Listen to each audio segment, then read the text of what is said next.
listening to Magecast, sponsored by Buzzsprout, supported by patrons on Patreon, part of the Little Fella Media podcast network, and filled to the brim with all sorts of arcane magics. This episode is the second entry in our Chrono Trigger trilogy of podcasts, and I myself, with my highly coveted guest, Ryan of RetroGameBrews, really dug deep into the story this time round. And we ask, as ever, the hard questions. As always, your sharing, your comments, your questions, and your support are much appreciated. Enjoy the show.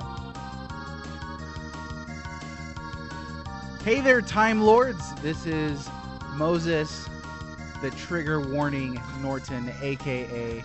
the Well-Read Mage. How the heck are ya? Thanks for tuning in to this second episode of our Chrono Trigger trilogy series, mini-series of podcasts. Let me be clear as to what we mean there. There was some confusion with Chrono Trigger trilogy podcasts. I am not talking about a theoretical Chrono Trigger trilogy. There is none. There's Chrono Cross, Radical Dreamers, and Chrono Trigger, of course.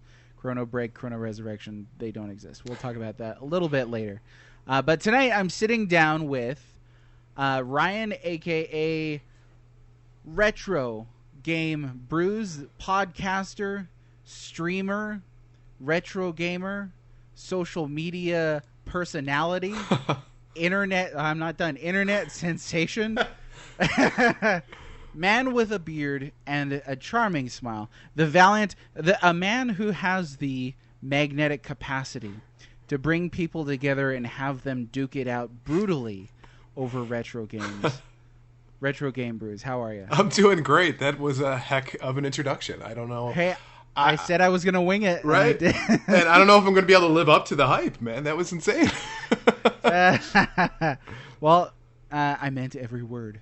So thanks for joining me tonight. I appreciate it. Yeah, looking forward to it. I heard this is the second one, which, you know, if we go by playground rules as a kid, first is the worst, second is clearly the best. So right. I'm excited. Empire Strikes Back. This is the Empire Strikes Back of Chrono Trigger trilogy podcast. And it should end on a terrible down. Oh, yeah. Yeah, this is where you reveal that you're my father. So by way of introductions further, what are you playing right now? And what are you planning right now? It's a good question. You're always planning. You're kind of a planning guy. So. I would agree with that. But right now I am playing Turtles in Time. So ironically enough, it's a podcast that we've done together for Magecast, yes. What's Turtles in Time. And the reason that I am playing Turtles in Time is that September 18th is going to be our RGB High Score live event, which we do kind of monthly, one Wednesday each month starting at 7:30 Central Standard Time, and this month's contest is going to be Turtles in Time. But we're not doing your typical run through of it. It's actually time trial mode, which I know that not everyone is terribly familiar with, but there are 3 different time trials that we go through. So people are going to play kind of best of 5, if you will, for it, and it should be a lot of fun. But I always like to play the games prior to the tournament itself, so I'm fresh in my mind and much more familiar, even though that's a game, of course, that I've played 1,000 times before anyway. Oh yeah. Oh yeah, for sure. So time trial mode, I don't think I've even played that myself. It's actually really tough, surprisingly. So you only get 1 life, of course, so you die, it's over. And it's obviously a race to knock out as many enemies as you can in each section of the stage has a few different enemies, and you're basically running against the clock trying to find what's the best strategy to do it.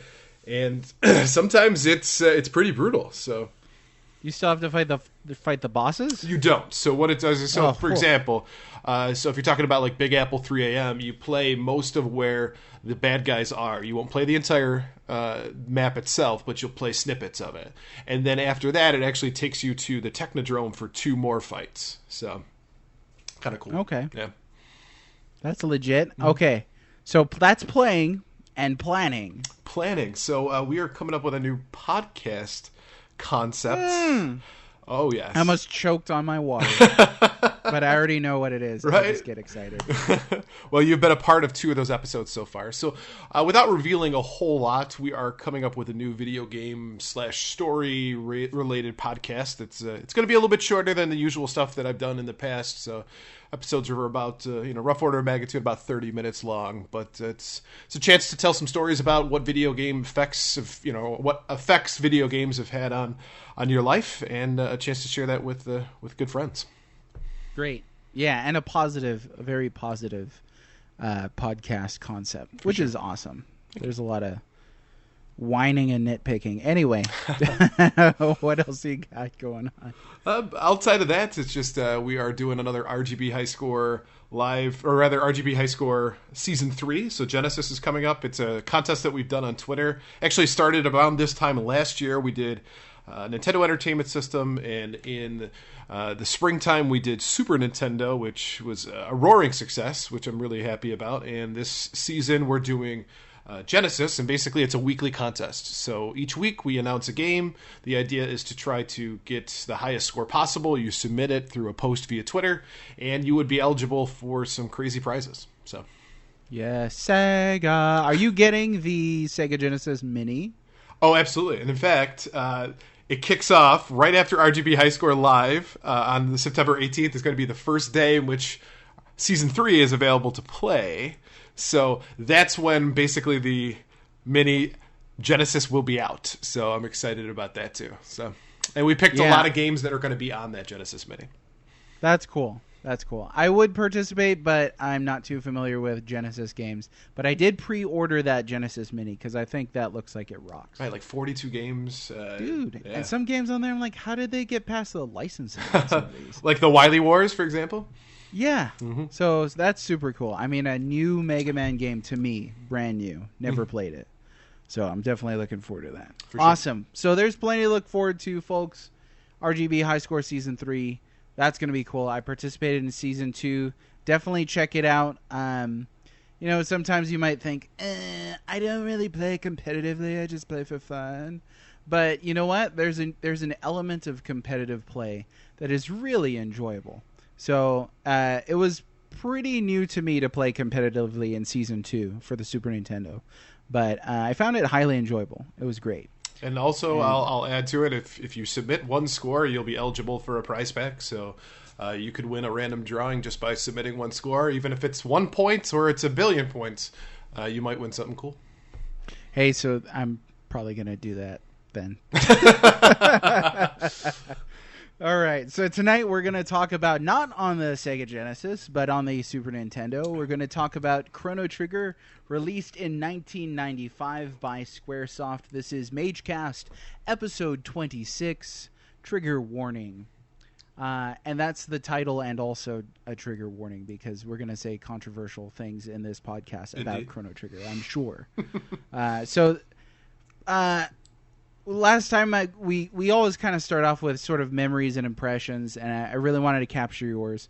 I thought I shared most everything that was important to me about sort of first impressions with Chrono Trigger, except, and this is appropriate for this episode since we're going to be focusing a lot on the story, I once attempted a novelization of Chrono Trigger.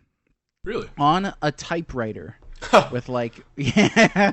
So this was back in 1942. No, I must have been 12 or something like that.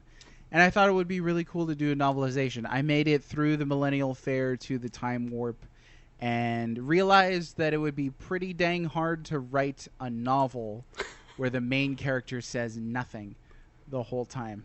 So I gave up.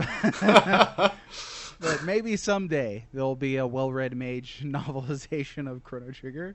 But for you, sir, what was the first time that you played Chrono Trigger? Do you remember? I do, because it was fairly recent. So I didn't really get into JRPGs until much later in life. I think my experience is fairly common with most people in North America, where Final Fantasy VII was really the catalyst to enjoying turn-based combat and RPGs and good storytelling. Up until that point, it was beat-em-ups, and it was fighting games, and it was first-person shooters and that kind of thing. So my experience with Chrono Trigger was probably about 3 or 4 years ago. Got a chance to get a copy at a local game store. And this is a game that, of course, people put a lot in high regard. So naturally, the first time I tried it out, I was a bit skeptical. But I will tell you, from the moment you get to that Millennial Fair in Lean Square, I was hooked. I mean, you get to play all of these really fun carnival games, and you're betting on, the Green Ambler or the Steel Runner, all those guys. And to me, that was fun. That was something like, wow, they took the time to really hook you into this, to have a little bit of fun up front. And you know what? You didn't have to advance the story any more than you really needed to. And then once you get into the story itself, it hooks you again. Because one of the aspects of Chrono Trigger is that it's the gameplay and the combat is a lovely mixture between kind of action RPG / turn-based, menu-based RPG, and I think it marries it perfectly. So all of a sudden, it's the experience you get from like Secret of Mana and the experience you get from Final Fantasy VI, kind of perfected in a way. So and then as you continue to go through it, there's so many different choices that you make and just experiences that you have along the way. I mean, it seemed like I was on the edge of my seat at every moment, but there was also a part of me that didn't want to leave a particular scene because I was enjoying it so much. So it took me hours upon hours. I mean, I probably put 100 hours into my first playthrough of this just to make sure I hit every single piece of it. And I'll be honest with you, I'm somebody who likes to jump into RPGs blind the first time around. But this one, it just, for some reason, after making a pit stop at the Millennial Fair, I thought to myself, you know what, I really want to experience the full JRPG. Because usually what I'll do is I'll go through, play it blind, and then go back and say, wow, what did I miss? But this one, I wanted the full experience right from the get-go. And I love it. It's my favorite game, and it's a game that I play at least once a year. Typically, December timeframe. Wow. There's a couple things in there I wanted to hit on. One is you mentioned sort of this beautiful fusion of combat. It's sort of toward the end of the real popular traditional combat that's just straight turn-based, random encounters, that sort of thing. Right. And they started to play around, Square did, with the active time battle system, the ATB system, to try and give these turn-based battles a little more dynamism, but it kind of was a stepping stone toward the action RPGs that we see, or that are so prevalent today. Right. And I think that when people think of a lot of traditional JRPGs, they think about, the grind and the random battles, especially if they're, a really high encounter rate. Right. And Chrono Trigger doesn't really have those things. No. Like there's no grinding in Chrono Trigger. There's no, having to deal with random encounter rates. So that's something that definitely, I think probably appealed to you as someone who played it later in life. For sure. Like this is a game that for me, I had all the time in the world when I first played it. I had like an entire summer, like months to just play this game. So jealous. Yeah, and for you as an adult, I mean, it's hard for me to grasp playing it as an adult for the first time. But this what I really wanted to hit on in what you said is this is something that I think is hugely important. Like, document this for the sake of history, that you played this game as an adult without any nostalgic attachment to it as a child, right, and came to the same conclusion based on the evidence within the game that, dude, this game is amazing. Absolutely. It's truly something special. And the beauty of it is that there's a lot of choice. So you said, you don't have to grind, because you're right. You level up pretty quickly, and as far as your hit points to damage, it's fairly well balanced. There isn't a whole lot to it. So there isn't really a point in the game in which you have to be overly cautious, like you're going to get wiped out too quickly, unless you're talking about fighting Lavos, maybe a little bit too early. Right, yeah. Well, like difficulty spikes. Sure. Like I just finished Zelda 2. There's freaking difficulty spikes all over that thing. It's hugely unbalanced. But even difficulty spikes in other classic JRPGs where you have to stop and grind for hours in order to beat the next boss. In Chrono Trigger, it's sort of this seamless thing where you never feel like you're hugely overpowered. Right. And then you never feel like you're underpowered. And to that point, though, if I say I wanted to grind and I wanted to go after Lavos the first time you can attack him, and for anybody who's not familiar, of course, Lavos is the end boss.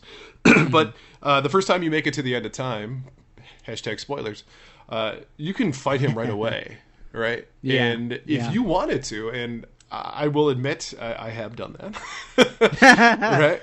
Your first playthrough? Not the first playthrough, thankfully. Oh, okay. Because like I said, I got a guide, so I did all of the everything. But that's one of the other aspects we'll talk about, I think, in a little bit, but is the replayability of it, to try to get all the endings. But that one time where I said, all right, you know what, I'm going to be able to beat Lavos, right from that moment. So I chose to grind. I went back into, places where there were extra enemies and did what I needed to do in order to get my levels up. So it's a lovely choice-heavy game that allows you to pick and choose what your adventure is going to be like.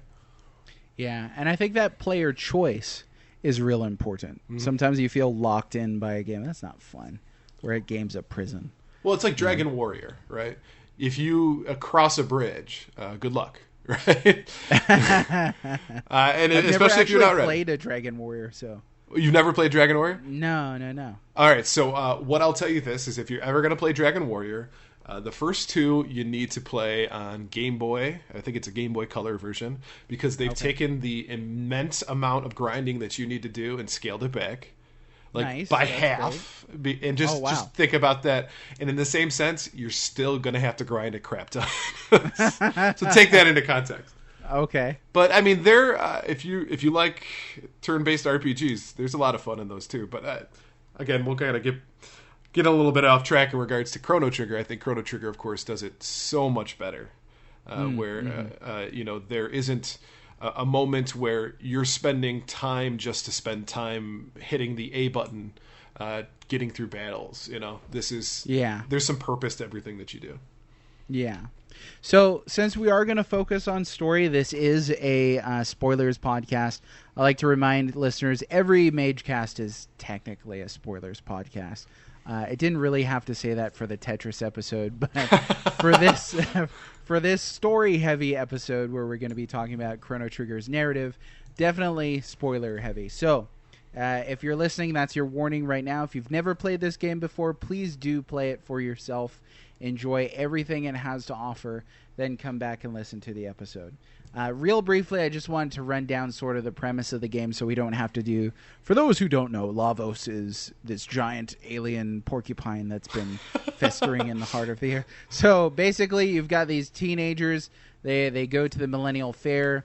They go to this teleportation device. There's an accident and accidentally sends one of them to the Middle Ages. Her name was Marley. Chrono pursues her, finds that she's been mistaken for her ancestor, who's the queen of the kingdom of Guardia. So they're like, well, okie dokie. But turns out since she's been mistaken for the real queen is still kidnapped and therefore will not be rescued. So there's a time paradox. It'll wipe Marley from existence. So Luca, Chrono's brainy friend, shows up. They go and rescue the real queen. They go back to the present age, their time, and discover that Chrono has been blamed for kidnapping Marley, so he's put on trial. They sentence him to prison. He escapes. They're backed into a corner. They jump into a time portal again and are sent to the far-flung, grim, dark future where everything's wasted and ruined. And they're like, what the heck happened? They discover that Lavos, this thing that's been in the earth, this entity, rises out in the year 1999. Mm-hmm. And I played this in like 96. So that was like spooky for me, but anyway. In the year 1999, and it's AD too. I forgot I was going to mention that. It's Anno Domini. It's the year of the Lord. And it's like BC when you go before that. So it's like you've got like reptites fighting like humans. You've got flying magic islands in the Ice Ages. You've got all these things. In the middle of that, Jesus Christ is born, and then you've got like a frog. I always thought that was silly as a kid. So anyway, they discover that Lavos, this entity, rises out of the ground in the year 1999, destroys everything, and only a few human beings are sort of surviving in the future age. So these teenagers decide, hey, we're going to stop Lavos, which I thought was funny. Would you, Okay, if that were you, Sure. like you and two chicks, your friends, are like in the essentially, or in the future, and you discover like on a panel that they're like, here's how the Earth was destroyed. Would your first thought be, I'm going to stop this? Probably not. Judging by the fact that, let's be honest, up until this point, you're not exactly the strongest fighter in the world. So for you to be like, you know what, I'm going to take on the thing that created the apocalypse, it's a stretch. It's a far-flung, ambitious idea. But again, as teenagers, isn't that the kind of thing? Is that when you're young, you feel invincible? So take on the world, right? Guess. So maybe I'm looking at this too much from like an old man's perspective. Because I was thinking about that today. I was like, man, even like from a fatalistic, deterministic sense, I would just be like, it already happened. Can't change it. Right. If we went back, it would just cause a time paradox, and then it would destroy the timeline. So let's just go back and enjoy our last years. Anyways, so a bunch of hijinks later, they decide, that all these things, they gain all these characters: a robot, a frog, a cave woman, a sorcerer. I think that's everybody. And they travel at different times and sort of discover the origins of Lavos and how different people were attempting to use his power over time, and how Lavos was affecting the evolution of life over millions of years. And so eventually they arrive at the conclusion, which is the destruction of Lavos. But since this is a time travel game, you get to approach that in a lot of interesting ways. One of the cool things about Chrono Trigger, as we've mentioned, is player choice. That means openness. This is not a very linear game. It is to an extent, maybe about half to two-thirds through. And then the last chunk of the game, you get to kind of chase down loose ends in the story however you like. And I thought that's a really cool thing to do. So you mentioned that this is your favorite game of all time. Correct. Yep. What did it dethrone? Well, that's a good question. Huh. I mean, I would imagine it was something on Super Nintendo up until that point. So it actually might be Turtles in Time. Oh, wow. Or it might be Final Fantasy VII. So one of those two, I think. Okay. Yeah, Final Fantasy VII, I've got a lot of nostalgia for because it got me into that genre. And I remember sitting in my basement playing it with my brother, which is like, what Twitch was before Twitch existed. You playing an RPG and next to your sibling while they're going, hey, you should go get the thing. Yeah, that was me and my kid brother, who was like 15 years younger than me. Sure. And commenting and all that. So your favorite game, this might be way too huge. Is it the GOAT? Is it the greatest game of all time? In my humble opinion, absolutely. 100%. Wow. How would you just in 2 seconds, how would you back that up? In 2 seconds? Wow. That's like... Time's up. No, just kidding. It is perfection. I mean, it's everything that you would want out of a game, and then some. There are so many elements into every game. So, I mean, think about it. All the genres that are out there, that the fun aspects of them can be found here in certain bites. If not the whole game itself, at least in certain bites. So it has appeal for everyone. And for me, a game that has a story that can make me emotional, like this game can, is something that's profound to me, especially, I will say, as an adult. Like when I was a kid and Aerith, depending on who you ask, died, right? Died for the first time in Final Fantasy VII. Sure, I shed a tear, but now as an adult, it's like, whatever. Right? But this game, when you Frog's story and the conclusion of that, towards the end of it, when you're saying all the goodbyes to all the characters, all of that stuff. I mean, that's a heartwarming, often somber and sad, and the biggest one for me though is if you go back with Luca on her time trial, back through time after the campfire scene. She saves her mom from being mangled by one of her dad's inventions, and to me that like hit really, really hard Because as you know, and I think we've talked about this before, I unfortunately had a best friend who passed away, and that was always something for me that, man, I wish I could have gone back in time and prevented that. That's where it definitely hit the heartstrings on that. But again, as a game, if it can do that for me, that's the same experience as reading Lord of the Rings for the first time, or getting involved in your favorite movie for the first time. It's that good that it sticks with you no matter what. Presentation, man. I remember the scene where you see in flashback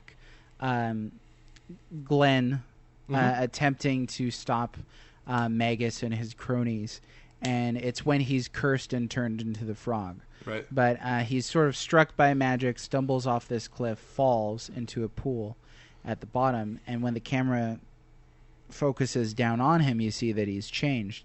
And that moment, I was playing the game over again for the umpteenth time. And my wife and my kid brother were watching, and they went utterly silent. Mid-conversation. We were sort of talking and kind of reading the dialogue. And when that happened, the room just fell silent. It's something that it's kind of hard to grasp even, because you've got all kinds of sort of visual hurdles. You've got the graphics for those that are not too accustomed to playing 16-bit games. And you've got sort of the playful cartoonishness of it all. But Chrono Trigger is able to, despite or maybe because of those things, transcend itself and reach out and grab you by the heart. For sure. In these few scenes. One of the characters that I always thought, and we'll talk more about characters later, there's really tragic is Magus. Yes. This idea that, he goes to look for his big sister and never finds her. Right. And even to the point in which they never flesh out the rest of that story. At the end, it's, are you going for Shala? Of course, he is stoic and doesn't say anything, but it's coming, and all you're thinking to yourself is, oh, man, we've wrapped up so many of these stories. I wish I could see that, too. Yeah, amazing. Dang it, I can't believe you said Shala. I'm going to catch flack from ABXY. Oh, why? I say Scala, and he said he wanted to puke when I said it. Well, I'll throw another one at you. I say Marl rather than Marley. I think he said Marla. But screw that name. That name's impossible to pronounce. But anyhow, another thing I wanted to touch on is the idea of time travel as a story theme and a game mechanic. This is not the only time traveling game, of course. Right. But I think it's one where time travel is presented very interestingly. Right. As sort of a concept within the game, you're kind of there's teases of chasing down paradoxes and playing around with messing with the timeline and creating new timelines and that sort of thing. Something that's picked up on in the sequel, Chrono Cross. But for this, I just thought it was really interesting that you could, say, go to the past and teach sort of this guy's ancestors charity, and then come back to the present, and this guy would be all charitable. That's amazing, right?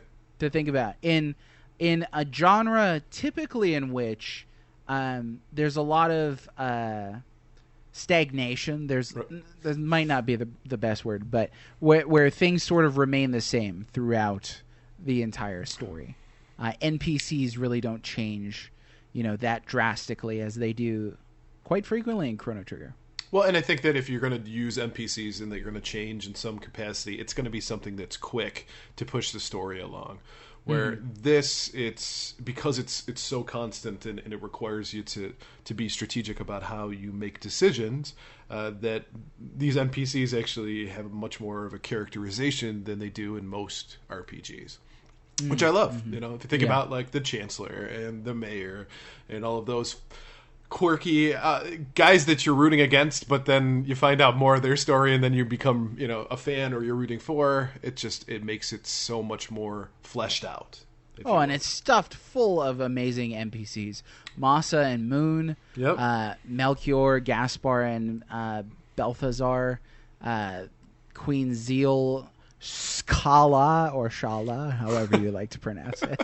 I told him that I say school and schedule, not schedule, like a British person. So that was my excuse.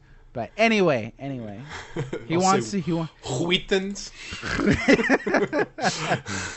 Yeah, how'd you pronounce gato? Gato, obviously. Come on. So yeah, if you're into time travel stories, sure. I think this is one of the best that you could find, especially in that it allows you to play around with elements of time travel. So a lot of that early part of the game that I described earlier in my spur of the moment synopsis is very linear in that you're kind of forced into the next timeline. Right. Eventually you get to explore time periods, rather. You get to explore time periods to your heart's content and start to make these different changes and play God in a sense almost with these right. NPCs. I mean, these are teenagers for crying out loud. And again, it's kind of picked up in Chrono Cross where like they didn't really know what they were doing and they just like mangled the timeline. So, and I'll say, is it like a storytelling element? Time travel to me is if it's not done well, it makes the story so much worse. Where I think that it becomes like a campy thing where time travel just allows you to push a particular narrative because you couldn't come up with something a little bit more inventive. Where I think that this is the opposite, where time travel itself almost feels like it's a character, right? Yeah. Where it's a part of the element. In fact, I mean, the time travel ship that you have the right to change the name of it. So it becomes a part of the story itself rather than just a trope to get to the next thing. Yes, very well said. Yeah, I totally agree. It's something that is not just sort of surface value. It's not a superficial kind of a tack-on thing in Chrono Trigger. This is something that embraces time travel as an idea and as a gameplay, almost as a puzzle kind of element at some points. For sure. So, like, figure out how to, get to this item from this temporal angle. So time travel, pretty cool in Chrono Trigger. Now, to touch briefly on the series, you mentioned to me before that you haven't played anything else. Correct. In the so-called Chrono series, like 2.5 games.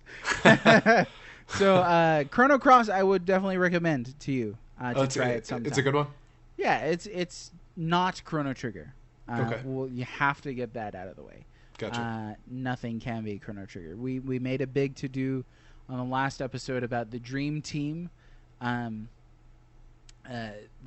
collection of unique personalities and talents and experiences that put this game together cannot be reproduced. Right. So Chrono Cross is very much a different animal in terms of gameplay, in terms of themes, characters, everything.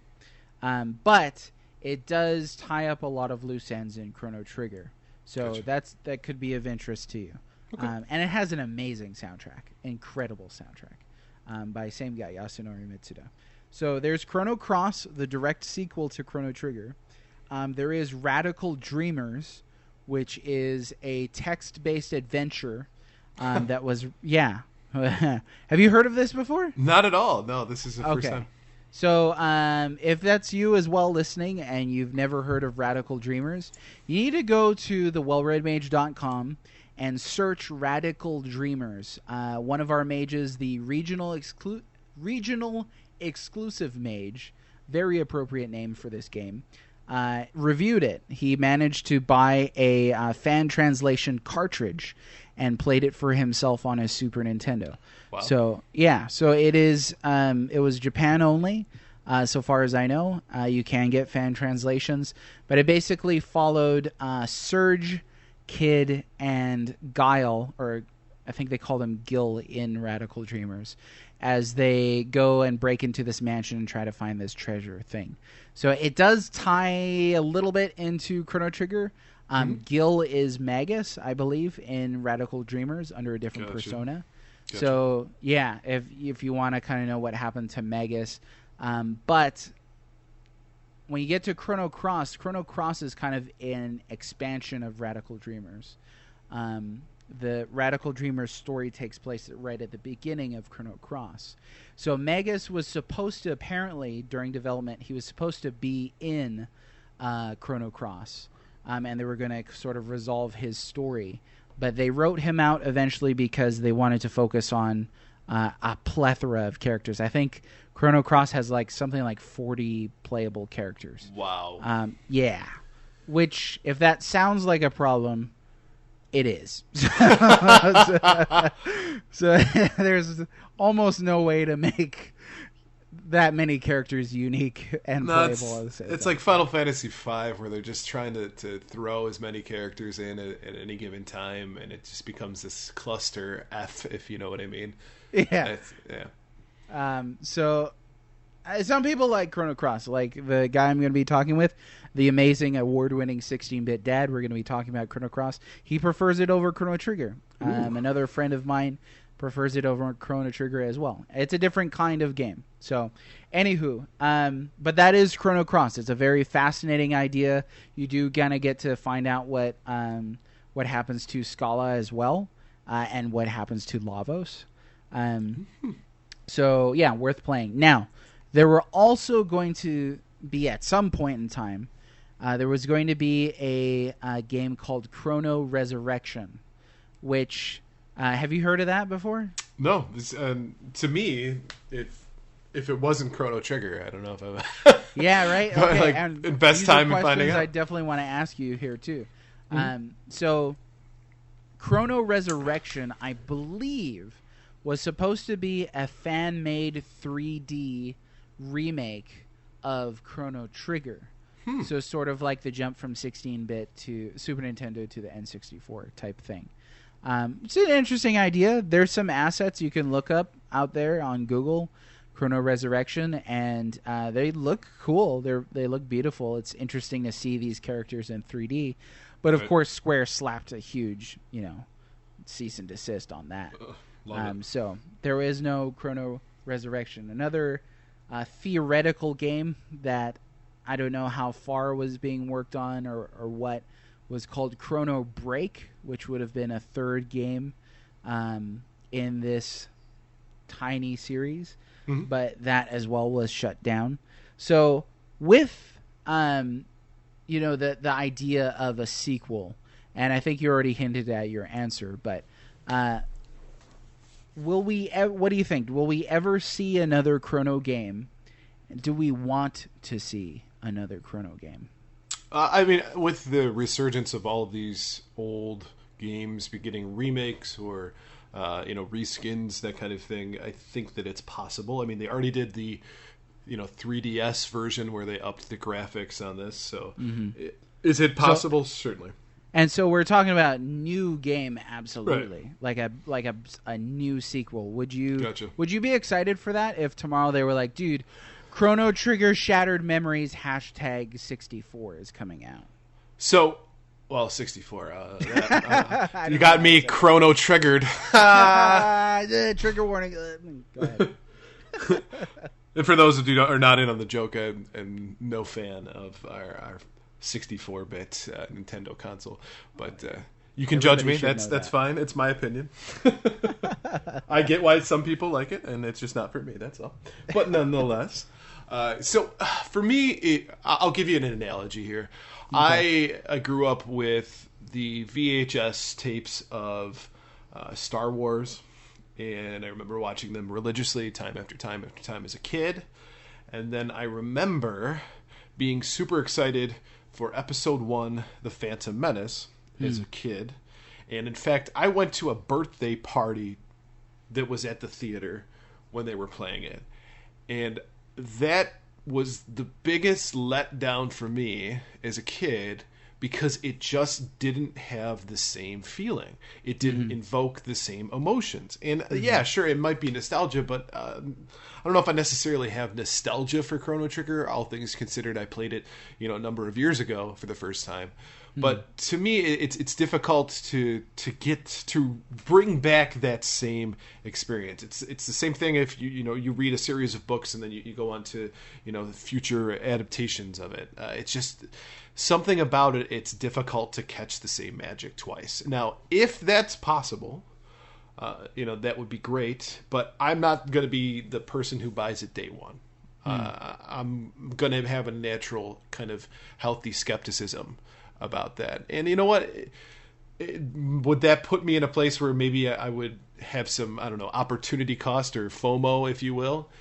Perhaps, but also for me, in my old age, I'm a little bit more cautious about, my feelings, if you will. And being disappointed to me is so much worse than not knowing, I guess. I think that's fair, and I like that.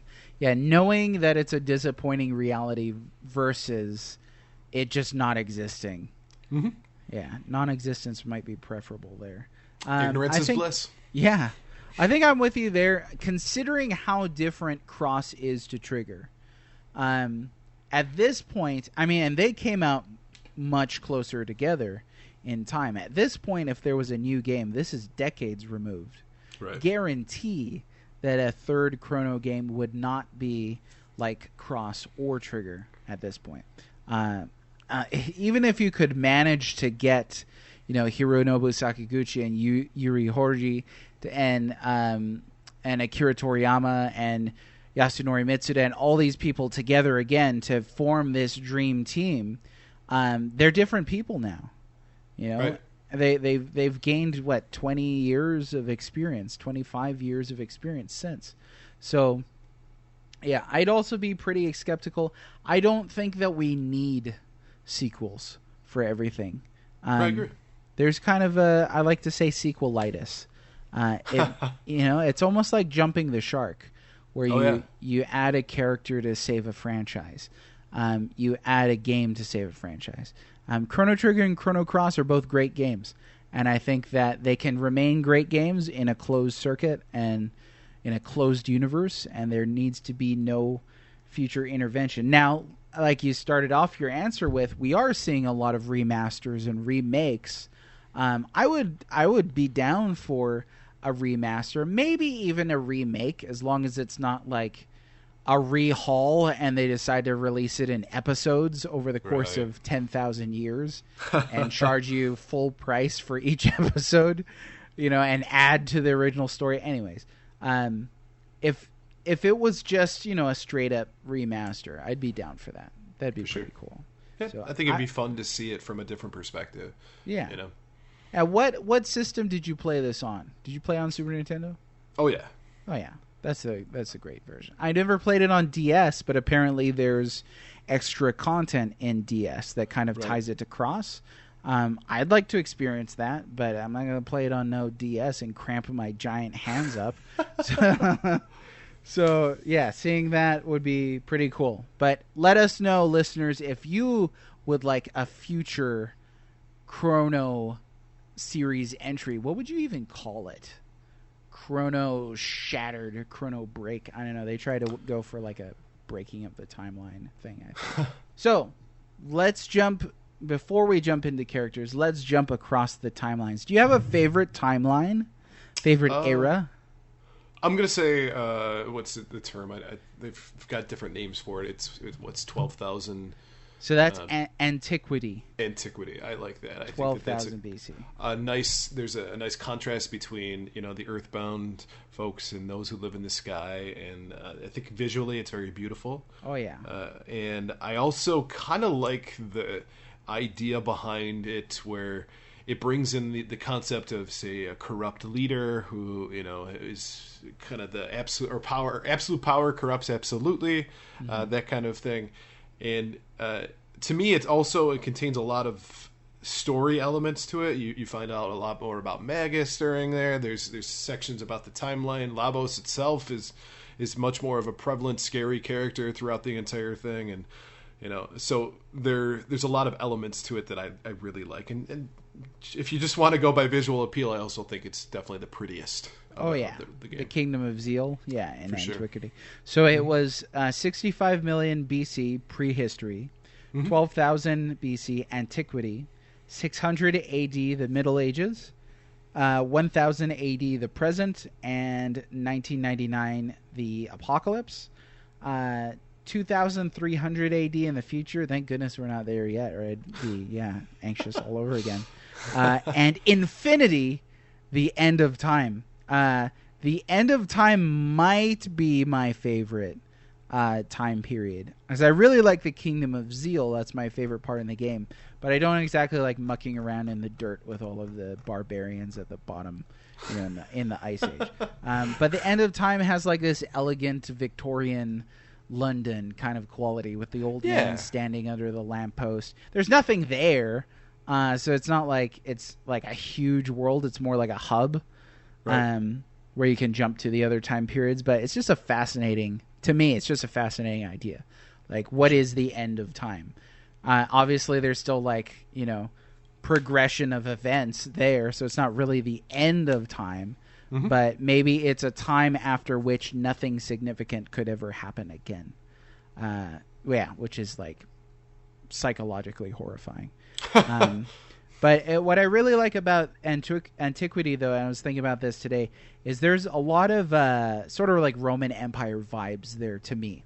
For sure. You sort of have like a caste system. You have sort of like, again, I use the word barbarian, so that kind of gives it away earlier. And then you've got this dynastic imperial rule of the Zelians. You have sort of this intense focus of magical learning, but still sort of learning in this central place. And then, of course, there is the fall of Zeal itself, and that fall of this highly advanced civilization is felt for the next several thousand years. Right. It's felt throughout the timeline, and that's our timeline as well. I mean, Roman Empire falls. We're still feeling like results of Roman Empire. So we're like people. Was it Archimedes? I saw like a documentary where they're like, oh yeah, Archimedes had a steam engine. Or like, what? and they lost it. The Alexandrian library, and they lost it.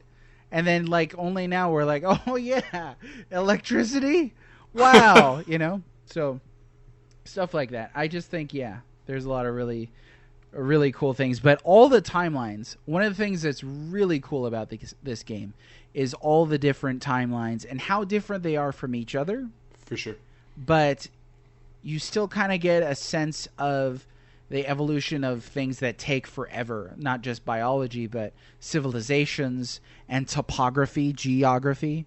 You're like, that's the mountain where later on they're going to build the Kingdom of Guardia, and you can see it in the distant past.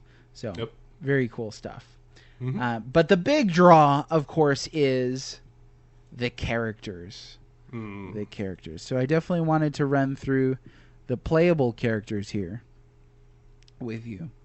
Okay. Talk a little bit about their names. I jotted down some notes. Talk about favorite characters. And then, believe it or not, the first thought that I had this morning when I woke up is, I wonder if there's any reason why they decided to attach certain magical elements to certain characters. Like, is there a reason why Luca is fire, Marley is ice, Chrono is lightning, Magus is shadow, Frog is water, and Robo and Ayla are, of course, non-magical? That makes sense, because one with Ayla, the cave woman, was born before magic was invented. And then Robo is, of course, as his name suggests, a robot, so he can't use magic. Well, technically, I think he uses techs that use shadow, if you remember. Correct. They do shadow damage. Right. Technically, they're not magic, but they do certain. Yeah, like he's got like that disco light show ability. That does that whole thing, shadow damage. So anyway, we'll start off with Chrono. Chrono, Chrono. In Japanese, apparently it was the actual word, the time prefix, chrono with an H. So they just dropped it for the English language. At this time, during translation, apparently they really had to squash things because English characters took up more space than Japanese characters, so they had to shrink certain things. See Secret of Mana for that. Right. Yeah. So, but Chrono is lightning, and I was like, okay, so you have this character who like exemplifies the game. I mean, the game's called Chrono Trigger, Right. and the guy's name is Chrono. Like, he represents this concept of time. Why is he lightning? Like, is there anything that you could think of? The only thing that comes to mind that would be just basically a joke would be his spiky hair is a result of static electricity. So there seems to be a buildup of that. But I don't know. I mean, usually when you think of characters, it's the standard elements, right? You know, fire, water, earth, right? When it comes to JRPGs, where their focus is on those things. So to have him utilize lightning is an interesting one. Yeah, it's a little unusual. Oh, right. Maybe it's because lightning and clocks both strike. Interesting. I don't know, fan theory. Okay, so and Chrono's kind of this weird dude. He's like, you know, a redhead. He wields a katana for some reason. Right. But he's a teenager. Yeah, he's a teenager. His mom's like, "All right, son, here's your sword. Go out and go to the fair." That's a little strange. But the one thing I will say too about the katana is after the trial, you think they would have taken it away from him when they put him in jail. Just a thought. Yeah, you would think so. Here's another thought that I had literally just right now. Okay. It seems like there are a lot of Zelda games that start out with a character sleeping. Mm-hmm. Breath of the Wild, Link's Awakening, Zelda 2, Princess Zelda was asleep. A Link to the Past. Anyways, lots of Zelda games. Now, the very first words in Chrono Trigger, wake up, Chrono, good morning, Chrono. I think it's good morning, Chrono. So this idea of the protagonist waking up to start the story is, I think, some kind of significant trope. Cliche is maybe too light of a term. There might even be some kind of metaphor there for why does waking up start the story, but I don't want to get too crazy about that. I can give you some of my opinions on go this. ahead, yes, please. So I think that what this is to represent for you that this is a dream as a player. So you are in a dream world, interacting with that world. And in fact, one of the things that they do in this particular game is they refer to it as an entity is the reason that we found all these things. And that entity can't be Lavos. So I think what that does is they're hinting at the entity is you. So okay. It's like a fourth wall break. Kinda. Yes. Earthbound. Mm-hmm. You wake up at the start of the game, and when you get to the end of the game, you find out that your prayer, Paula's prayer, when you're fighting Gygas, can reach the player that you're in the game, but you're as a separate entity. I'm so glad you brought up the entity. I I brought it up last time when I was talking with ABXY. I think he wasn't sure what it was, or he didn't recall it. It's been a while since a lot of us have played this. Sure. And it's, to be fair, it's one of the things that's barely mentioned in this game at all. Mm-hmm. But to me, it's a really fascinating idea. This idea that the characters themselves theorize that there's an external entity that's manipulating kind of the timeline, opening up all these different gates and allowing these events to unfold. So the entity, maybe, who knows? And to me, that was a profound thing where it kind of made the gears turn. So that's why, to me, it was such an important aspect. I mean, and you could attribute this to many things. I took it as it was me. You could attribute it to it, some kind of deity or something like that too. Mm-hmm. But that's the beauty of this game, is that it allows you to interpret. It doesn't It doesn't have to force answers your way. It allows you to paint the picture on your own. And there's a lot of mystery in Chrono Trigger itself. I remember the first time I finished it, I was like, "Where the heck did Scala go?" And I thought until I bought the strategy guide, I thought that you could find her. I thought that was one of the main quests still to do, and the fact that you couldn't, I was like, misterioso. So yeah, next character. This is, I say Marley. You say Marl? Is that correct? Marl. Yeah, Marl. So the E is silent. Let's just call her Nadia because that's Princess Nadia way easier. Her given name, her birth name, Nadia. Now this may share some light on pronunciations, but in Japanese her name is Maru or Marl. I believe Marl is the DS version, and the original version was Maru. And then I think it was something like for Nadia, it's Marudia. So you kind of have a lot of similarity there. I don't know why they would have changed it all. Maru is a better name than Marley to my estimation. Sure. But Marl or Marley comes from an Old English word that means pleasant wood. I think that's probably just indicative of sort of where her kingdom is. You know, it's in the center of that forest. You get that great Secret of the Forest song. And then Nadia is a word that means hope. So she's the character that sort of becomes the initial focus in the game. She's sent back through time and you have to go back and rescue her. So there's this concept of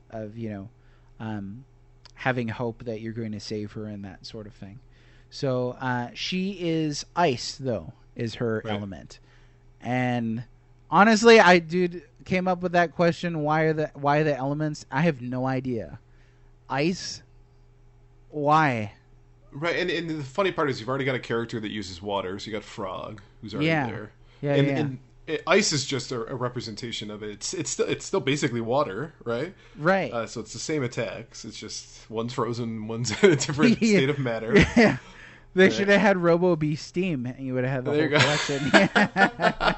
And that would have totally worked too. So it would have. Darn it! Let's get a time machine and go back, punch Hironobu Sakaguchi in the face, and be like, "You're making Robo Steam, bruh." Pull up to him and be like, "We got Epoch. We're going." Yeah. Okay. So for the next character, I actually do have an answer as to why they went with fire. So this is Luca, and she has a last name. It is one of the few characters that are playable that has a last name. Her last name is Ash Tier. Luca Ash Tier. Now, Luca comes from loose, which is sort of a root word for a lot of words. Lumens, luminescence, Lucifer, Lucilia, all that stuff that have to do with light. Right, like Lucifer is like light bearer as a name. Yep. And so Luca comes from this idea of light. Now she was also a fire element character, right? Side note: I had a crush on Luca when I first played this. I did, yeah. It's weird. I've mentioned this so many times, but I'll never get tired of mentioning it. Luca had a crush on her because I thought she had nice legs, even though they were only like 8 pixels in total. Just call me a swine, awesome. But I was a 12-year-old that had a crush on Luca. So anyway,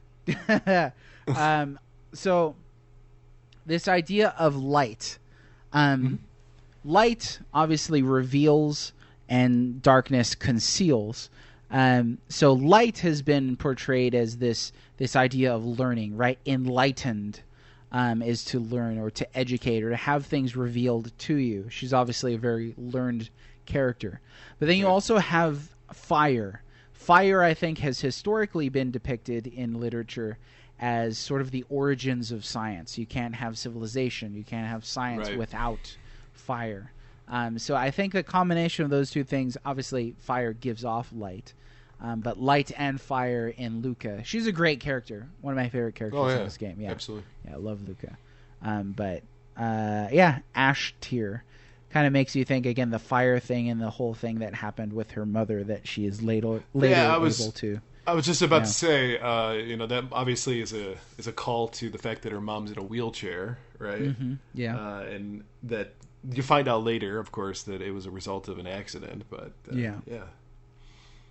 Okay. Man, they were really foreshadowing on that one. They were, yeah. It was like in your face. You're like, Luca Ash Tier. I don't even know if they mention Ash Tier in the game, though. I mean, it's probably the strat guide for you. Yeah, there you go. Or like concept art, yeah. Next character, this is a fan favorite. Frog a.k.a. Glenn. Somebody was like, how dare you name him Frog? I was like, the game told me to. Right. And that's what he is. So just embrace it. Okay, Frog Glenn.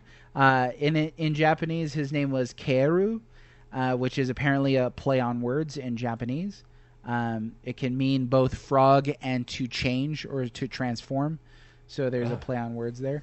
The wielder of the Masamune, his name, Glenn, comes from the word, I'm not going to say it. It's Gleann, Gleann, or something like that, which means valley. Or we have the modern word Glen with one N to mean a valley. But as far as the Masamune whole thing, with Frog, I was kind of thinking of this today. He kind of reminds me of Aragorn a little bit. Okay. And the reason being is because he's got this sword that's broken. And I remembered this scene in the book, The Lord of the Rings, when Aragorn is at the Inn of the Prancing Pony with Frodo and the team. And he reveals himself, as Strider. And in the book, which is go ahead. No, I was going to say that's an interesting take on this as well, because he's obviously known by two very distinct names, Strider and Aragon. So, and Strider is what he is. He strides, and Frog is what he is. He frogs. But anyway, he frogs. He frogs. In the book, I believe Aragorn pulls out the sword, and it's the broken hilt of Narsil.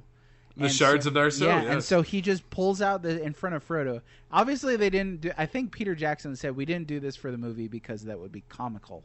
You have, like, this, tense scene, and this man pulls a sword out, and it's, like, broken right in front of the hill. You'd be like, dude, your sword is jacked up. But it was supposed to be this idea of the heirloom, the sense of the power and the significance of this item, even though it's ruined. And so, same thing with Frog Glenn. You kind of have, he's the wielder of the Masamune, but the Masamune isn't in the state that it needs to be in. This one shouldn't be too hard, but Frog's element is water. Why? Right. He's an amphibian, right? Oh yeah, there you go. So never call him Toad. Frog. Right? Yeah. Well, I don't refer to him as Toad because of another Super Nintendo game, which is talks about Cloud help me. Or not Cloud, Fox, help me. I'm going down. Slippy Toad. Oh. I hate Slippy Toad. So, but it's interesting. Another pronunciation thing. You refer to it as the Masamune, and I refer to it as the Masamune. Okay. Apparently, it's Masamune. Okay. There we go. Okay, but I'm not gonna say that. I was gonna say okay. I played this when I was 12. Come on.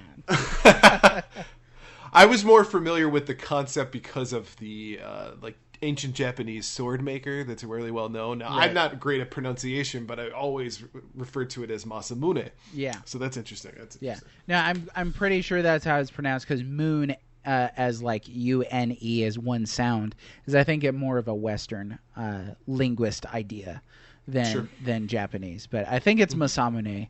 If you're Japanese and you're listening to this for whatever reason, let us know how it's pronounced, please.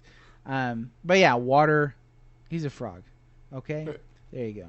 So my favorite character next, Robo, a.k.a. R66Y, a.k.a. he's got three names, Prometheus.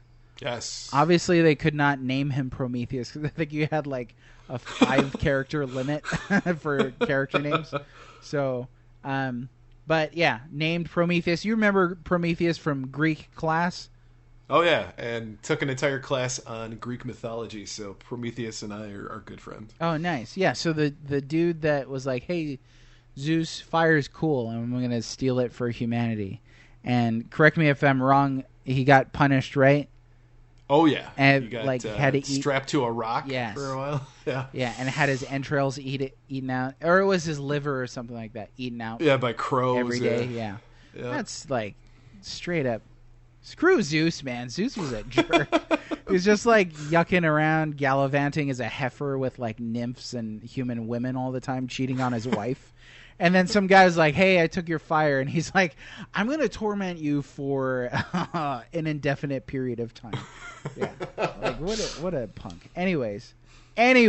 So with Robo, I would always rename him R66Y. Because I think Robo is too on the nose, maybe. Right. Yeah. It's a little cop-out-ish, right? Yeah, at least... Like, we ran out of names. Somebody swirling around. What's the first thing that comes to mind? He's a robot. Robo. Okay, we'll go with that. Oh, there you go. Yeah, because it's like Frog. Like, that's what he is. Yeah. Sure. But on the second playthrough, you always rename him Glenn. Of course. But you can't, like, I think once I named Robo Promo for Prometheus. I was just like, now I got to put up with this for this whole playthrough. So instead, I just do the R66Y. Which I find funny because when you name him R66Y, it's like, oh, that's a great name. Your other name was crap. Yeah, right, yeah. And he introduces himself, right? He's like, my name is R66Y, yeah. And then, yeah, exactly. Luca's like, we can't name you that, but we're going to name you that. Dialogue. So I thought of two things. Frankenstein, the modern Prometheus. Sort of the idea of this artificial being. That's kind of what Robo is. And then the idea of siding with humanity against the gods.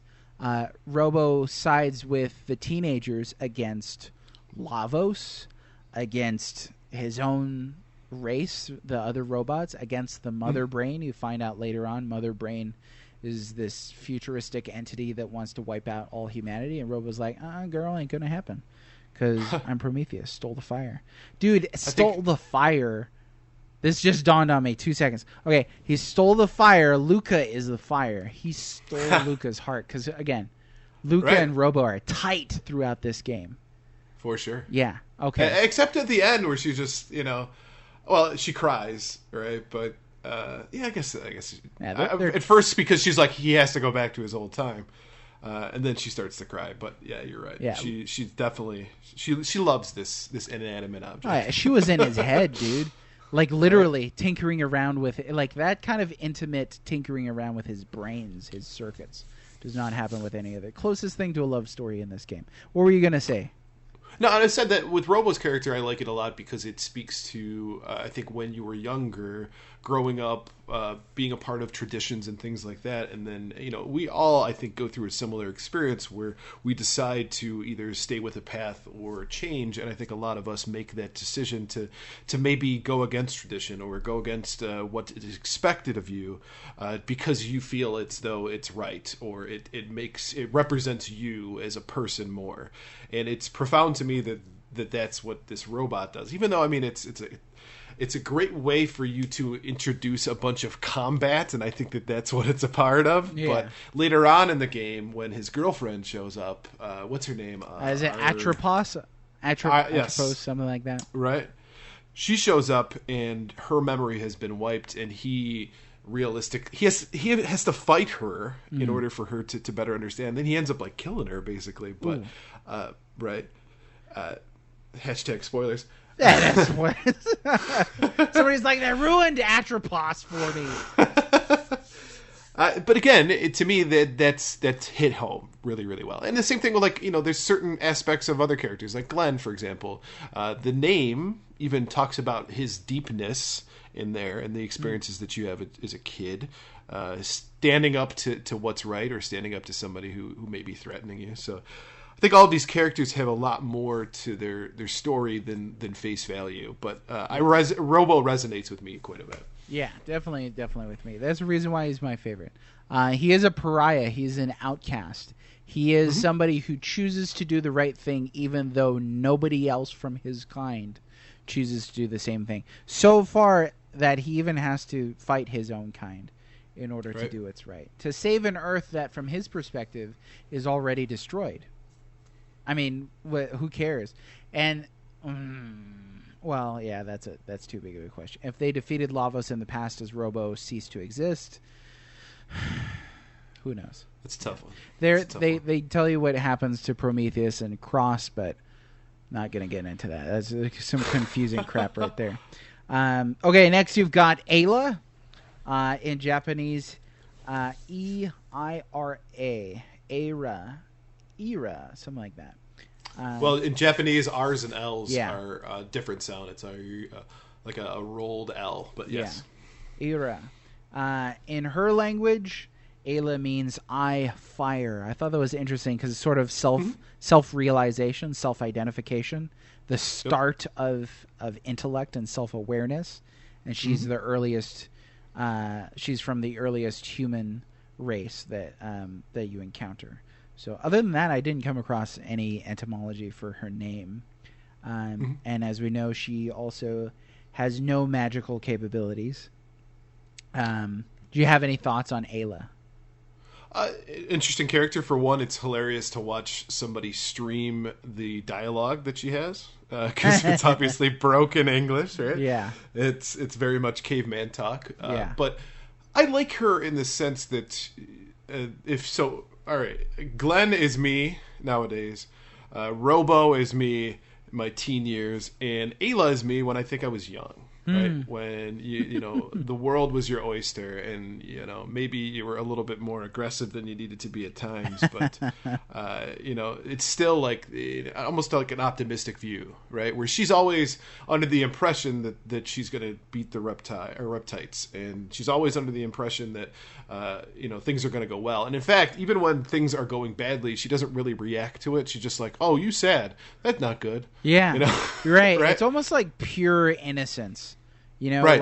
Like if you think about like mankind in its earliest, most primal form, you might think of that as sort of violently animalistic, sort of 2001: A Space Odyssey intro kind of thing. Or you might think of it in this sense of someone who just lives perfectly happily with nature, with their surroundings. Nothing bothers them. Like, again, you said optimistic.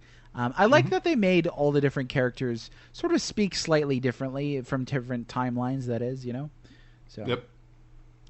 Where Frog's kind of an old English. Yeah, sound which to I guess they removed in the DS version is what I read today. Like, what the heck is up with that? Stupid. All right. He's supposed to be a knight, Yeah. Well, then the question arises, why does nobody else talk like that from his era? But why is nobody else a frog from his era? Don't ask stupid questions. All right, now we got Magus, a.k.a. Janus. Which is an interesting character because it's an optional character. Yes. And I think if you played this blind the first time, you would not have him as a playable character. Yeah, because you kind of got to go out of your way to get him, right? Well, and not only that, he asked, "Do you want to fight?" And your instinct in an RPG is hell yeah. Yeah, you're like, right? right. You tell him no, he flies away. You're like, dang it, Right? Yeah. I got to fight this guy again when he's stronger. Yeah, and you already had a throwdown with Magus in his castle earlier, so there's kind of bad blood between you guys. Well, and you saw what he did to Cyrus and what he did to Glenn, so you already kind of hate him. Right. And to that point, so other games that you play, like for example Final Fantasy VII, you can pick up a character in which you fight. So Yuffie or Yuffie, or depending on how you pronounce it, you can pick her up, but you don't really hate her until she's in your party. Yeah, she steals your material like a punk. Yeah. Right. Yeah. And then gives it back, but tells her dad that she's going to steal it again. Yeah. So this is like one of the main antagonists joining your party. Like, I just thought that was the coolest thing in the world. And I think I learned about it as a schoolyard secret. Somebody in my class was like, "Did you know that you can have Magus join your party?" And I was like, "No." And then he told me how to do it. I went home and did it. I was like, "Oh my goodness, that's great." And he's a crazy good magic user. Yeah. Insanely Absolutely. good. So having him on your team is paramount to your success. Yeah. Especially if you're going to be going after Lavos early. Yeah. What were you going to say? I think I interrupted you. No, it's fine.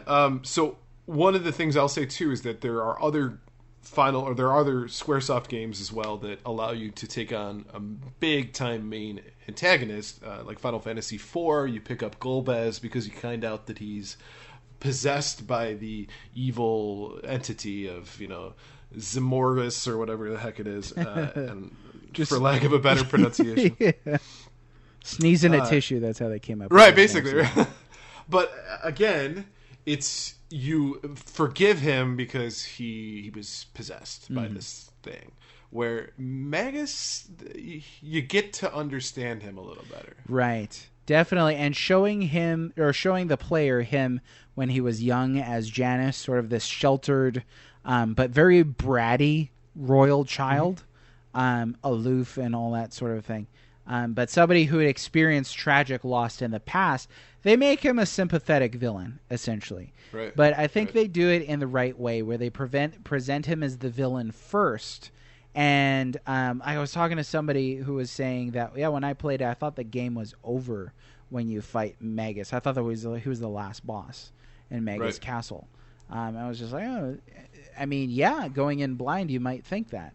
But the game ends up sympathizing him much toward the future.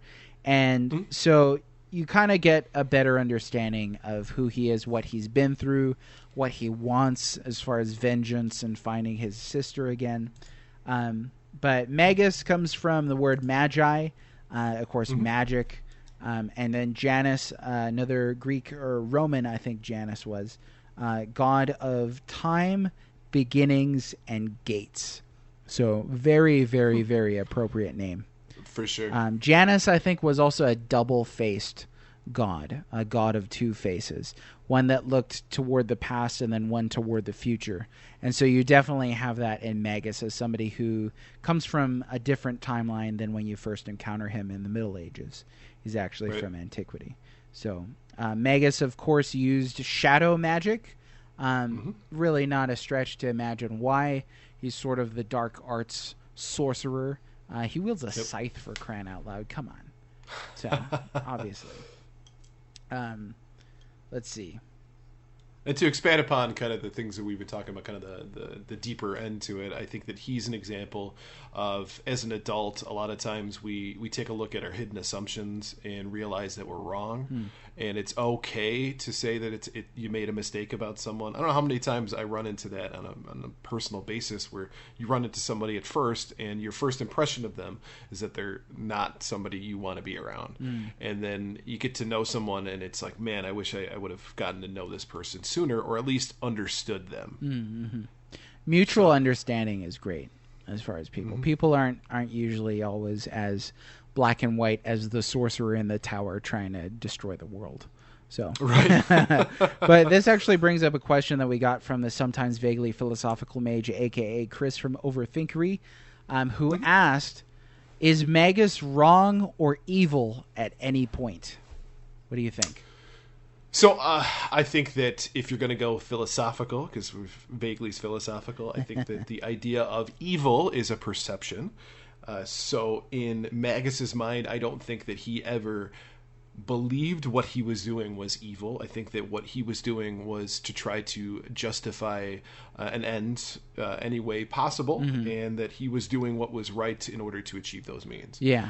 So. I think there are two possibilities that I was thinking of for as far as what does it mean by evil here? Evil as an absence of good, and then evil as an absence or a deviation from what is good, and then evil as far as causing suffering. So whatever causes suffering would be evil. So depending on what school of thought you're coming from, or multiple schools of thought, I think that Magus is consumed by revenge. When you first encounter him, you believe that he was the one who created Lavos. That actually isn't true. You discover that he was summoning Lavos in order to kill Lavos, in order to exact revenge on what Lavos did to his kingdom and his sister. Now, we know because Magus actually does confront Lavos solo at one point in the game and fails, that Magus could not beat Lavos solo.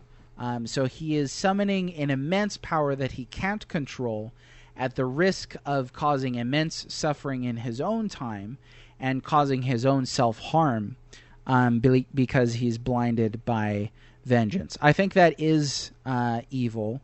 But also he tries to, well, you could say he tries to attack your party, but your party does storm his castle. I got it. He kills Cyrus and curses Glenn by turning him into a frog. That's straight up causing suffering. So, I would say that Magus is evil or wrong at certain points in the game. He does kind of redeem himself through his actions later in the game, but the game sympathizes with him. You never get an apology from Magus. It's kind of interesting to have Magus and Frog in your party at the same time. Right. But there you go. Even in dialogue, there's points in which Frog makes comments about Magus, and if he's in your party, it's like, awkward. Yeah. Dude, he's standing right there. How different... This is another question from Sometimes Vaguely Philosophical Mage. How different would the game be... Oh, hang on. Okay, before I say that. Okay, so that was sort of the causing harm... causing suffering argument for why Magus is evil. And then sort of if you take this perspective of evil being the absence of good, what could Magus have done differently that would have been good? So like you asked, did he need to summon Lavos? Did he need to amass this army of mystics and cause a war with the Kingdom of Guardia? For his own gain somehow. We don't really know what he gains from the war. Could have just been that the Mystics wanted war and he needed their resources, so he's like, yeah, sure, I'll start a war. But obviously the good thing would have been to not summon an uncontrollable entity to his own time period and not start a war to further that summoning.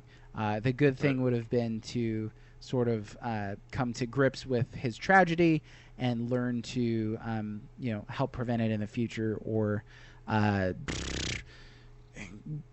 go to like a grieving course. I don't know, like a counseling class or something. But anywho, so this is another question from the Sometimes Vaguely Philosophical Mage, aka Chris from Overthinkery. How different would the game be with any extra party members or any fewer? I think a big success of the game so far, and he's someone who's playing it now for the first time. Oh, nice. So very cool. Wow. He's going to be the next guest that I have on the third and final episode of the Chrono Trigger podcast trilogy. And we're definitely going to be talking about nostalgia, the nature of nostalgia, and playing it for the first time as an adult. But he said a big success of the game so far is that every party member feels unique and important, although I'm still criminally underusing Robo. But I think any more would be superfluous. I'd have been interested to see how things might have panned out differently if Cyrus had been around, though, and maybe he'd have joined the party instead of Frog, who'd presumably still be Glenn. Your thoughts, sir? So that's an interesting concept, is to, if you were to kind of flip it on its head. I don't think so. For one, I don't think Glenn would be in your party. I get the feeling that Glenn's, I'll say, courage came as a result of his desire to take on Magus after he was turned into a frog. So right. I think that he was very much like a squire at that point. Yeah. So I think you would be running, hills deep with Cyrus. Cyrus, I think, is very shallow as a character. I don't know if I would be a huge fan of that. There's no tragic backstory necessarily to Cyrus, especially if nothing happens to him. So if, however, there was a change in the timeline in which, you could Chrono Trigger Cyrus to. Dude, that would have been have intense. All those. Right. Imagine. Wow. Right, so maybe, the old man at the end of time says, here's another one, go get Cyrus, and to see how he reacts to the changes in how Glenn is, and I think that would be an interesting change to the narrative. Right. But you definitely could not have had Frog or Glenn as a person as far as what he is in the game. His personality would be entirely different without the catalyst of Cyrus' death at all. As far as fewer or more characters, take a look at this link that I just sent you. All right, let's click on this bad boy. Spoilers, it's a virus. Okay. I just got a redirect notice on this. So give me a second. So these are all the playable characters in Chrono Cross. Holy crap. Yeah. I like a lot of things in Chrono Cross. But there are characters in that game that I never used once. Like, one of them is like a pink dog. Like, what the crap, dude? And Post Bowl or something. Yeah. Yeah. And there are so many characters. Obviously, the game can't focus on them. One of the great things about Chrono Trigger is the side quests and the storyline is very much character driven. They're character focused. But in Cross, you kind of get the reverse. You kind of get so many characters that, like, there's a guy who's just like, what is that, a luchador, like a Mexican wrestler? Like, I was just about to say that. You got a luchador. Yeah, like, for no reason. One guy's like a chef. One guy's like an alien, like a Martian, straight up. Like, there's Groot, who's right there as well. Yeah, there's one guy's a voodoo doll. And after you get him, like, the game doesn't care about him at all. It's just like, it's just a body. But these characters are so, like, all of their magic and their abilities are so similar to each other. Magic you could allocate however you want, but they all have sort of special attacks. They're just really similar. So I think that the beauty of having a small playable cast, what is that? 7 characters in Chrono Trigger, 6 if you don't choose Magus, is that each one kind of represents a different timeline beyond Chrono, Marley, and Luca, who are all from the present. But then you've got Frog representing the Middle Ages, Robo representing the future, Ayla representing the prehistory, and then Magus representing antiquity. You've got, that whole thing covered there. And so there's a great, interesting kind of differentiation between them. So I think that adding more characters or taking characters away would have been a mistake. The story is so closely tied to the characters that you could not remove a character from Chrono Trigger without mangling the storyline, I think. And what's tragic to me is that sometimes your least favorite portions of the game bring on the best characters. I hate the future. That to me is just like such a sludge. Oh yeah. And especially the freaking bike race, which and it's fun. Yeah. It's fun, but it's there's the controls on it are awful. So But Robo comes out of that. Yeah. So it makes it totally worth it. Plus then you get to see Johnny. Johnny's so bad. Johnny the racing robot. Okay. The racing tricycle robot. So we only briefly touched on some NPCs, but there's so many in this game. They're lovable. Sure. Yeah, we're not going to dwell on those. Let's close out with some audience questions off of Twitter. Okay. This is from ABXY Reviews, a.k.a. the ABXY Mage, who asked quite simply Frog or Glenn. So, again, this is sort of the question of the first time you encountered Magus, what did you do? Did you choose Magus, or did you choose to save Glenn from being Frog? So the first time I rolled it with the guide that I was using, right? Mm-hmm. So chose Magus. Oh yeah. Find me one person who knows what that sequence is and chose Magus over Frog. I mean, I like Frog, but having a whole playable character, right? Come on, over fixing one dude's problem, who cares? Right, and the funny part too is if you defeat Magus, you get the same prize as if you get you keep Magus, because it's the same accessories. So yeah. There you go. Okay, were there any party members you each used more often than others? Less often, why? This is from Crits McCrits on Twitter.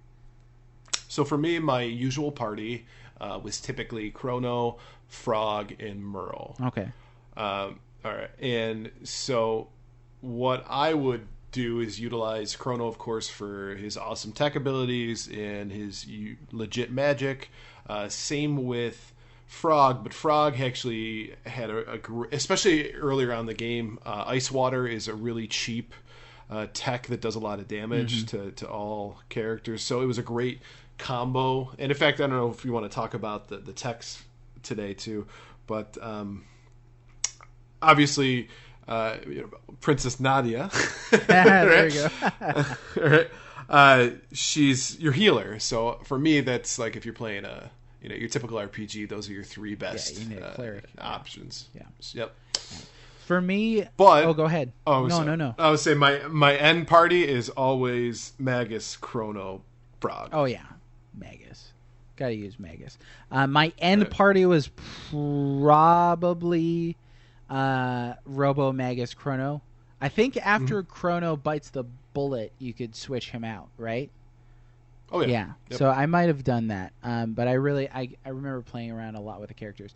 My most used characters were definitely Robo and Frog and Luca. Characters I didn't use too often were like Marley and Ayla. Yeah, I didn't use Ayla too much. I was like, big attack, but I want to see some flashy magic stuff. So let's see here. This is from producer BTW. What's your favorite video game snacks? So, what? So yeah.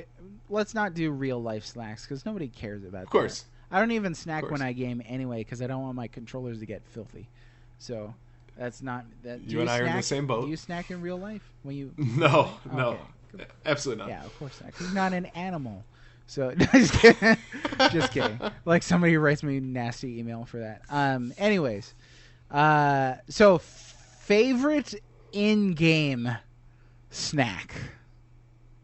I think this was said in that Twitter post, but I think it's something to say is that that gentlemen's, we'll call it like picnic lunch. Right, they just steal at the beginning of the game. Right, and by the way, first time ever playing it, like I said, I got to the Millennial Fair, and after jumped into time travel, picked up a guide, but prior to that, I was fighting Gato and then grabbing his lunch, and then fighting Gato and grabbing his lunch. The game puts it right there. And, yeah. Right, so I missed out on a few ethers, but yeah. What a subversion! What a subversion of typical RPG ideas. Like in a typical RPG, nobody thinks twice. Nobody bats an eye at an adventurer walking into a house and rummaging through drawers for every scrap of gold that they can find. Nobody cares about that. But in this, it was like, dude, you stole a man's lunch. You're going to jail for that. Yeah. So definitely. The first thing I thought about too was the turkey lunch from that guy. But I'm gonna say my favorite snack was the Enertron in the future, where you went inside of it, right, and it did that, and then it said, HPMP restored, but you're still hungry. So kind of a snack, but not really. You're still hungry. Nice. Yeah. Which is like most every snack for me in real life. It was like, I just ate an entire bag of Doritos, but you're still hungry. I can't even think of another snack in this game. Can you? Beef jerky is one, and if you give it to the king as a gift, he accuses you of trying to kill him due to the high sodium. Does he really? I don't remember that at all. Yep. Assassination attempt. This man handed me a beef jerky. You know what I remembered? Okay, my favorite video game snack of all time. Have you played Breath of Fire 2? I've only played the first one. Oh, shucks. Okay, in Breath of Fire 2, there's a kingdom of frogs that speak French. And there's this one part where one of them is like, it's so terrible.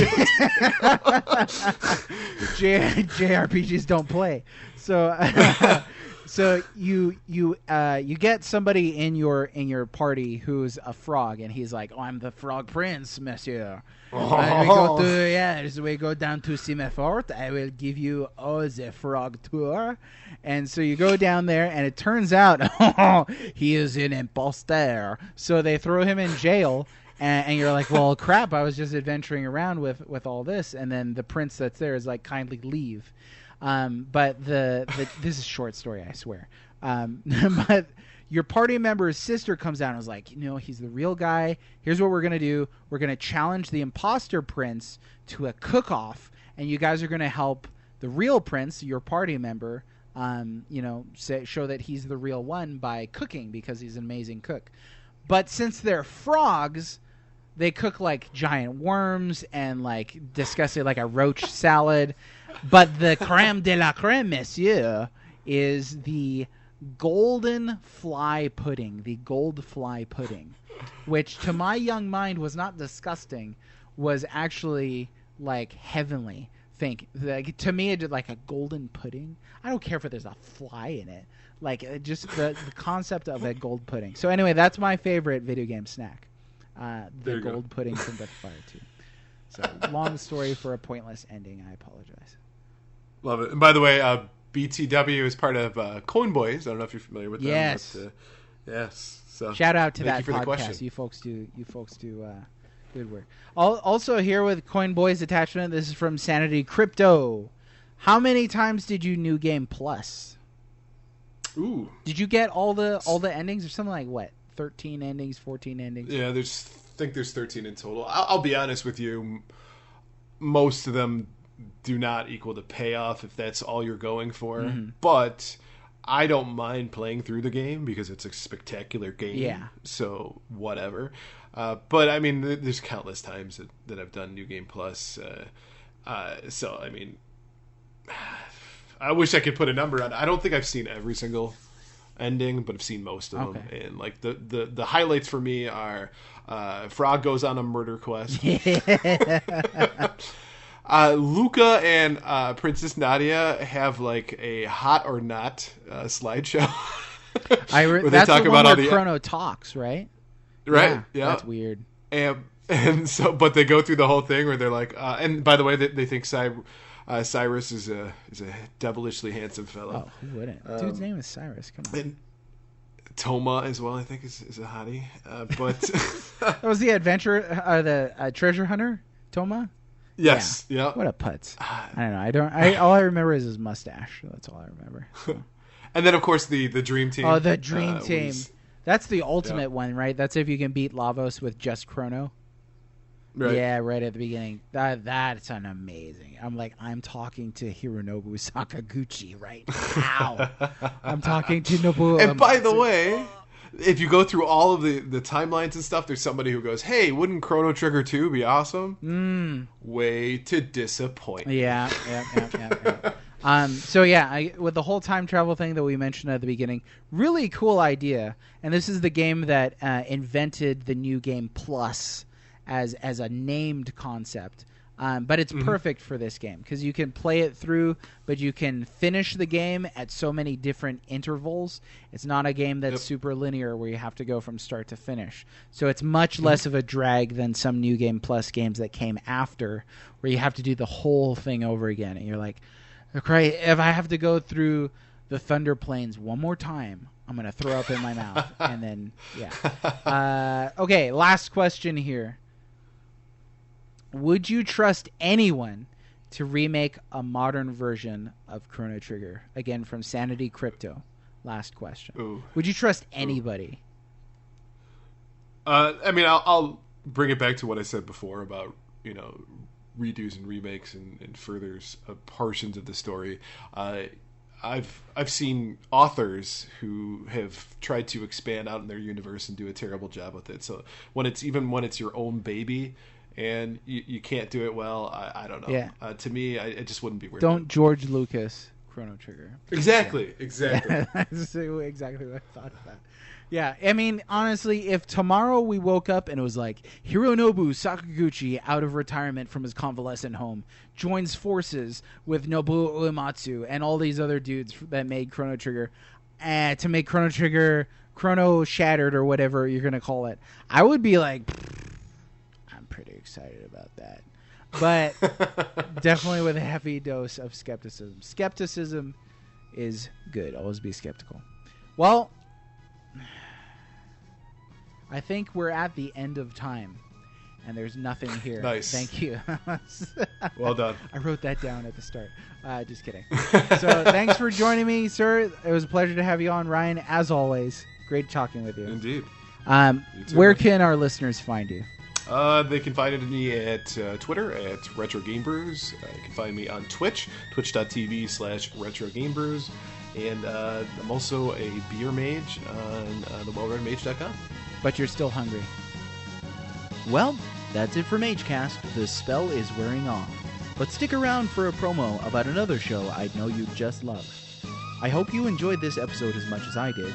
If you liked it, please like, subscribe, and share this episode to help us reach a wider audience. If you enjoy our work, please consider supporting us and our vision for the future of civil gaming conversations with a monthly pledge of any amount at patreon.com/thewellreadmage. This episode may be over, but the legend will live on, passed down by the dwarves, the elves, and the dragons. My name is Katie Cakes, and I am the host of Cake Bites, a podcast adventure through gaming history.